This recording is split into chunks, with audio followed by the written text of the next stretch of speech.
Hi guys, welcome to கும்கிட்டி channel. இன்னைக்கு வீடியோவில் என்ன பார்க்க போகிறோம் அப்படின்னு பார்த்தீங்கன்னா, பர்த்டே ஃப்ரேம் வந்து ரெசின் ஆர்ட்டில் நம்ம பண்ண போகிறோம். ஸோ அதுக்கு வந்து ரெசின் வந்து நம்ம வந்து அந்த மோல்டுக்கு எவ்வளோ தேவையோ அந்த அளவுக்கு வந்து நம்ம எடுத்திருக்கோம். அண்ட் ஒரு பார்ட் வந்து ஒயிட்டும் இன்னொரு பார்ட் வந்து வேற ஒரு கலரும் நம்ம சேர்க்க போகிறோம். ஃபர்ஸ்ட் பார்ட் வந்து நான் வந்து ஒயிட் கலரில் வந்து பிக்மெண்ட்ஸ் எடுத்திருந்தேன். அண்ட் செகண்ட் பார்ட் வந்து பார்த்தீங்கன்னா ரோஸ் கலர் பிக்மெண்ட் வந்து ஆட் பண்ணியிருந்தேன். ஸோ இது ரெண்டுமே வந்து ஃபஸ்ட்டு மிக்ஸ் பண்ணி ப்ராப்பராக வந்து எடுத்து வச்சுக்கணும். ரெசினை பொறுத்தவரையும் ஓவர் மிக்ஸும் பண்ணக்கூடாது. அண்ட் ரொம்ப நேரம் மிக்ஸ் பண்ணாலும் பபிள்ஸ் வந்து நமக்கு ஃபார்ம் ஆகும். அண்ட் பபிள்ஸ் ஃபார்ம் ஆகக்கூடாதுன்னா நல்லா மிக்ஸ் பண்ணிவிட்டு ஒரு 5 மினிட்ஸ் அப்படியே வச்சிட்டோன்னா நமக்கு வந்து அந்த பபிள்ஸ்லாம் வந்து ரெடியூஸ் ஆகிடும். ஸோ அதே மாதிரி நான் 2 கலருமே வந்து பார்த்திங்கன்னா நல்லா வந்து மிக்ஸ் பண்ணிவிட்டு ஓரமாக எடுத்து வச்சுட்டேன். கஸ்டமர் கேட்ட மாதிரி நம்மளோட வந்து ஸ்கொயர் ஷேப்பில் வந்து நம்ம வந்து மோல்டை வந்து ரெடி பண்ணி வச்சுருக்கோம். ஸோ ஒவ்வொரு கஸ்டமர் என்ன டைப் மோல்டு வந்து டிசைன் கேட்குறாங்களோ அதுக்கேற்ற மாதிரி நீங்கள் சூஸ் பண்ணிக்கோங்க. ஃபர்ஸ்ட் பார்ட் வந்து ஒயிட் வந்து நான் வந்து ஆட் பண்ணிக்கிறேன். செகண்ட் பார்ட் வந்து நம்ம ரோஸ் கோல்டை வந்து அந்த பிக்மெண்ட்ஸ் ஆட் பண்ண அந்த ரெசின் இருக்குல்ல, ஸோ அதை வந்து நான் ஆட் பண்ண போகிறேன்.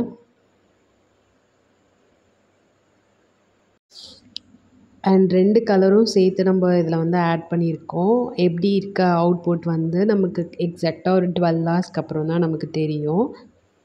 ஸோ ஃபர்ஸ்ட் இதை ஆட் பண்ணிவிட்டு நான் அந்த சைட்லாம் இருக்கும்ல, ஸோ அந்த சைட்லாம் வந்து நம்ம கரெக்டாக வந்து இது பண்ணிக்கலாம்.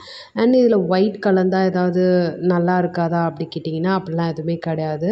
நம்ம வந்து இந்த மாதிரி இருக்கிற விஷயம் மார்னிங் எழுந்திரிச்சு பார்க்கும்போது அது வேறு மாதிரி இருக்கும்.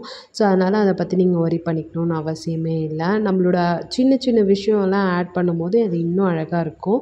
ஆஃப்டர் 12 ஹவர்ஸ்க்கு அப்புறம் வந்து பார்த்திங்கன்னா இது இப்படி இருந்தது. அதுக்கப்புறம் நான் பிரிண்ட் அவுட் எடுத்து வச்சுருந்த பேப்பர்ஸ்லாம் வந்து இதில் வந்து ஒவ்வொன்றா அலைன் பண்ணிக்க போகிறேன். இது பர்த்டே ஃப்ரேம்ன்றதுனால ஃபர்ஸ்ட்டாக வந்து நம்ம ஹாப்பி பர்த்டே அப்படின்னு சொல்லிட்டு அந்த லெட்டர் வச்சுக்கிறோம். அதுக்கப்புறம் ஒரு சின்ன மெசேஜ், அப்புறம் அவங்களோட ஃபோட்டோஸு, அதுக்கப்புறம் பர்த்டேக்கு ரிலேட்டடாக இருக்க ஸ்டிக்கர்ஸ்லாம் இருக்கும்ல, ஸோ அது எல்லாமே யூஸ் பண்ணிக்கிட்டேன். அண்ட் இந்த ஃபோட்டோவை வந்து டபுள் டேப் போட்டு பக்காவாக வந்து லேமினேஷன் பண்ணியாச்சு. ஏன்னா லேமினேஷன் பண்ணாமல் நம்ம ரெசின் வந்து அது மேலே ஃபோட்டோஸ் பட்டுதுன்னா நமக்கு கொஞ்ச நாளுக்கு அப்புறம் அந்த லைஃப் வந்து நல்லா இருக்காது. ஸோ அதனால் நீங்கள் வந்து லேமினேஷன் பண்ணிக்கோங்க. ஸோ இதெல்லாம் பண்ணதுக்கப்புறம் கொஞ்சமாக நம்ம வந்து ரியல் ஃப்ளவர் இருக்கும்ல, ஸோ இதை வந்து சைட்லலாம் வச்சு நான் டெக்கரேட் பண்ண போகிறேன். இந்த மாதிரி டெக்கரேட் பண்ணி எடுத்துக்கிட்டேன். அண்ட் பார்க்கும்போது ரொம்ப சூப்பராக இருந்துச்சு. அடுத்ததாக கொஞ்சமாக வந்து நம்ம கிளிட்டர்ஸ் வந்து யூஸ் பண்ணலாம். ஸோ அந்த மாதிரி நான் கொஞ்சம் கொஞ்சமாக வந்து கோல்டன் கலர் வந்து இதுக்கு எடுத்திருக்கேன். பார்க்க அழகாக இருக்கும் அப்படின்னு சொல்லிட்டு. அண்ட் முக்கியமாக ரெசின் நீங்கள் வந்து செய்யும்போது க்ளவுஸ் இல்லாமல் பண்ணாதீங்க. ஏன்னா க்ளவுஸ் வந்து ரொம்ப ரொம்ப இம்பார்ட்டண்ட். ரெசின் வந்து ஒரு கெமிக்கல் அப்படின்றதுனால வித்தவுட் க்ளவுஸ் வந்து கண்டிப்பாக வந்து நீங்கள் ஒர்க் பண்ணாதீங்க. அண்ட் நிறைய நாலேஜ் வந்து ரெசினை பற்றி தெரிஞ்சுக்கிட்டு ரெசின் வந்து யூஸ் பண்ணுங்கள். ஏன்னா இது வந்து ப்ரெக்னென்ட் லேடிஸ்லாம் வந்து நம்ம ரெசின் வந்து யூஸ் பண்ணக்கூடாது. ஸோ அதனால் சொல்கிறேன்.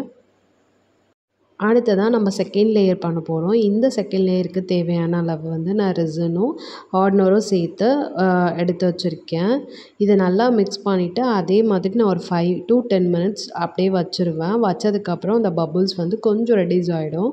ஸோ அதுக்கப்புறமா இதை வந்து நம்ம அந்த மோடில் வந்து ஆட் பண்ணிக்கலாம்.